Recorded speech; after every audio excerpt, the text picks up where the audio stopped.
Hi hello ನಮಸ್ತೆ friends, ನಾವಿವತ್ತು ಮಹಾತ್ಮ ಗಾಂಧಿ ರಾಷ್ಟ್ರೀಯ ಗ್ರಾಮೀಣ ಉದ್ಯೋಗ ಖಾತ್ರಿ ಅಂದರೆ ಮನ್ರೇಗಾ ಯೋಜನೆ ಅಡಿಯಲ್ಲಿ ಜಾಬ್ ಕಾರ್ಡ್ ರೈತರ ಹೆಸರುಗಳು ಅಥವಾ ನಮ್ಮ ಹೆಸರಿನಲ್ಲಿ ಜಾಬ್ ಕಾರ್ಡ್ ಇದೆಯೋ ಅಥವಾ ಇಲ್ಲವೋ ಎಂದು ಈ ವಿಡಿಯೋದಲ್ಲಿ ತಿಳಿದುಕೊಳ್ಳೋಣ. ಬನ್ನಿ ಫ್ರೆಂಡ್ಸ್ ನೋಡ್ಬೋದು, ನಾವು ನಮ್ಮ ಹೆಸರಿಗೆ ಜಾಬ್ ಕಾರ್ಡ್ ಇದೆಯೋ ಅಥವಾ ಇಲ್ಲವೋ ಎಂದು ತಿಳಿದುಕೊಳ್ಳಬೇಕಾದ್ರೆ ನಾವು ಈ ವೆಬ್ಸೈಟ್ಗೆ ಬರಬೇಕಾಗುತ್ತೆ. ನೋಡ್ತಾ ಇದ್ರಲ್ಲ, ಗ್ರಾಮ ಪಂಚಾಯಿತಿ ಮಾಡೆಲ್ ವೆಬ್ಸೈಟ್ ಇದು. ಈ ವೆಬ್ಸೈಟ್ನ ಲಿಂಕನ್ನು ನಾನು ವಿಡಿಯೋದ ಕೆಳಗಡೆ ಡಿಸ್ಕ್ರಿಪ್ಷನಲ್ಲಿ ಕೊಟ್ಟಿರುತ್ತೇನೆ. ಅಲ್ಲಿ ಹೋಗಿ ನೀವು ನೇರವಾಗಿ ಈ ಸ್ಕ್ರೀನ್ಗೆ ಬರ್ಬೋದು. ನೋಡ್ಬೋದು ಫ್ರೆಂಡ್ಸ್, ಇದರಲ್ಲಿ ಮೊದಲನೇದಾಗಿ ರಿಪೋರ್ಟ್ಸ್ ಅಂತಿದೆ. ಅದರಲ್ಲಿ ನೋಡ್ಬೋದು ಫ್ರೆಂಡ್ಸ್, ಇಲ್ಲಿ ಫೈನಾನ್ಷಿಯಲ್ ಇಯರ್ ಮತ್ತು ಡಿಸ್ಟಿಕ್ಕು ಮತ್ತು ಬ್ಲ್ಯಾಕು ಪಂಚಾಯಿತಿ ಅಂತಿದೆ. ಇವುಗಳನ್ನು ಸೆಲೆಕ್ಟ್ ಮಾಡಬೇಕಾಗುತ್ತೆ. ಅದೇ ಥರ ನೋಡೋಣ ಬನ್ನಿ ಫ್ರೆಂಡ್ಸ್, ನಾವು ಒಂದೊಂದಾಗಿ ಸೆಲೆಕ್ಟ್ ಮಾಡೋಣ. ಮೊದಲನೇದಾಗಿ ನಾವು ಇಯರನ್ನು ಸೆಲೆಕ್ಟ್ ಮಾಡೋಣ. ನೋಡ್ಬೋದು ಫ್ರೆಂಡ್ಸ್, ಇಲ್ಲಿ 2024-25 ಇದೆ, ಅದನ್ನು ಸೆಲೆಕ್ಟ್ ಮಾಡೋಣ. ನೆಕ್ಸ್ಟು ನಮ್ಮ ನಿಮ್ಮ ಡಿಸ್ಟಿಕ್ ಯಾವುದು ಬರುತ್ತೆ ಅದನ್ನು ಸೆಲೆಕ್ಟ್ ಮಾಡಬೇಕಾಗುತ್ತೆ. ನೋಡ್ಬೋದು ಫ್ರೆಂಡ್ಸ್, ಇಲ್ಲಿ ಡಿಸ್ಟಿಕ್ ಅಂತಿದೆಯಲ್ಲ, ಡಿಸ್ಟಿಕನ್ನು ಸೆಲೆಕ್ಟ್ ಮಾಡೋಣ. ನೋಡ್ಬೋದು ಇದರಲ್ಲಿ ನಿಮ್ಮ ಡಿಸ್ಟಿಕ್ ಯಾವುದು ಬರುತ್ತೆ ಅದನ್ನು ಸೆಲೆಕ್ಟ್ ಮಾಡಬೇಕಾಗುತ್ತೆ. ಅದೇ ಥರ ನೆಕ್ಸ್ಟ್ ನೋಡ್ಬೋದು ಫ್ರೆಂಡ್ಸ್, ಇಲ್ಲಿ ಕೆಳಗಡೆ ಬ್ಲಾಕ್ ಅಂತಿದೆ. ಬ್ಲಾಕ್ ಅಂದರೆ ಸೆಲೆಕ್ಟ್ ಬ್ಲಾಕ್ ಅಂದರೆ ನಮ್ಮ ತಾಲೂಕನ್ನು ಸೆಲೆಕ್ಟ್ ಮಾಡಬೇಕಾಗುತ್ತೆ. ಅದೇ ಥರ ನಮ್ಮ ತಾಲೂಕನ್ನು ಸೆಲೆಕ್ಟ್ ಮಾಡೋಣ. ನೆಕ್ಸ್ಟು ಇಲ್ಲಿ ನಮ್ಮ ಗ್ರಾಮ ಪಂಚಾಯಿತಿ ನೋಡ್ಬೋದು ಫ್ರೆಂಡ್ಸ್, ನಿಮ್ಮ ಊರಿನ ಯಾವ ಗ್ರಾಮ ಪಂಚಾಯಿತಿ ಬರುತ್ತೆ ಅದನ್ನು ಸೆಲೆಕ್ಟ್ ಮಾಡಬೇಕಾಗುತ್ತೆ. ಅದೇ ಥರ ನೋಡ್ಬೋದು, ಇಲ್ಲಿ ಸೆಲೆಕ್ಟ್ ಪಂಚಾಯಿತಿ ಅಂತಿದೆ. ಇದರಲ್ಲಿ ನೋಡ್ಬೋದು ನಿಮ್ಮ ಗ್ರಾಮ ಪಂಚಾಯಿತಿ ಯಾವುದು ಬರುತ್ತೆ ಅದನ್ನು ಸೆಲೆಕ್ಟ್ ಮಾಡಬೇಕಾಗುತ್ತೆ.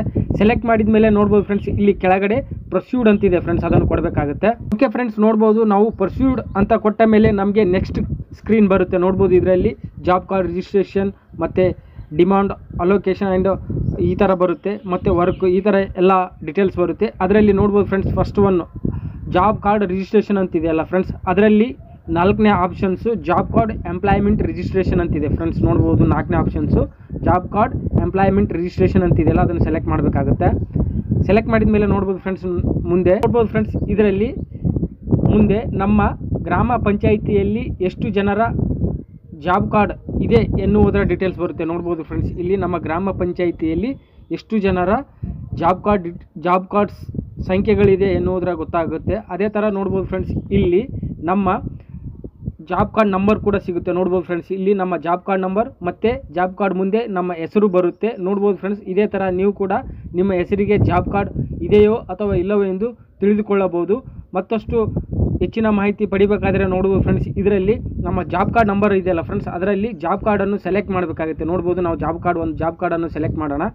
ಸೆಲೆಕ್ಟ್ ಮಾಡಿದ ಮೇಲೆ ನೋಡ್ಬೋದು ಫ್ರೆಂಡ್ಸ್, ಇದರಲ್ಲಿ ನಮ್ಮ ಜಾಬ್ ಕಾರ್ಡ್ನ ಓಕೆ ಫ್ರೆಂಡ್ಸ್, ನೋಡ್ಬೋದು ನಾವು ಜಾಬ್ ಕಾರ್ಡ್ ನಂಬರನ್ನು ಸೆಲೆಕ್ಟ್ ಮಾಡಿದ ಮೇಲೆ ನಮ್ಮ ಜಾಬ್ ಕಾರ್ಡ್ನ ಸಂಪೂರ್ಣವಾದ ಮಾಹಿತಿ ಬರುತ್ತೆ. ನೋಡ್ಬೋದು ಫ್ರೆಂಡ್ಸ್, ಇಲ್ಲಿ ನಮ್ಮ ಹೆಸರು ಮತ್ತು ನಮ್ಮ ತಂದೆಯ ಹೆಸರು, ಯಾವುದು ಕ್ಯಾಟಗರಿ ಮತ್ತು ಅಡ್ರೆಸ್ಸು ಮತ್ತು ನಮ್ಮ ಏಜು ಮತ್ತು ನಾವು ನಮ್ಮ ಜಾಬ್ ಕಾರ್ಡ್ ನಂಬರ್ ಯಾವ ಬ್ಯಾಂಕಿಗೆ ಲಿಂಕ್ ಮಾಡಿದ್ದೇವೆ ಮತ್ತು ಜಾಬ್ ಕಾರ್ಡ್ನ ಡೀಟೇಲ್ಸ್ ಬರುತ್ತೆ. ನೋಡ್ಬೋದು ಫ್ರೆಂಡ್ಸ್, ಇಲ್ಲಿ ಜಾಬ್ ಕಾರ್ಡ್ ನಂಬರ್ ಕೂಡ ಬರುತ್ತೆ. ಅದೇ ಥರ ಗ್ರಾಮದ ವರ್ಕ್ ನೇಮ್ ಬರುತ್ತೆ. ನೋಡ್ಬೋದು ಫ್ರೆಂಡ್ಸ್, ಇದೇ ಥರ ನೀವು ನಿಮ್ಮ ಜಾಬ್ ಕಾರ್ಡ್ನ ಸಂಪೂರ್ಣವಾದ ಮಾಹಿತಿಯನ್ನು ನಿಮ್ಮ ಮೊಬೈಲ್ನಲ್ಲಿಯೇ ಪಡೆದುಕೊಳ್ಳಬಹುದು ಫ್ರೆಂಡ್ಸ್. ಓಕೆ ಫ್ರೆಂಡ್ಸ್, ನಿಮಗೆ ಈ ವಿಡಿಯೋ ಇಷ್ಟ ಆಗಿದೆ ಅನ್ಕೋತೀನಿ. ಇಷ್ಟವಾದರೆ ಲೈಕ್ ಮಾಡಿ, ಶೇರ್ ಮಾಡಿ ಮತ್ತು ನನ್ನ ಚಾನಲನ್ನು ಸಬ್ಸ್ಕ್ರೈಬ್ ಮಾಡ್ಕೊಳ್ಳಿ ಅಂತ ಹೇಳುತ್ತಾ ಧನ್ಯವಾದಗಳು ಫ್ರೆಂಡ್ಸ್.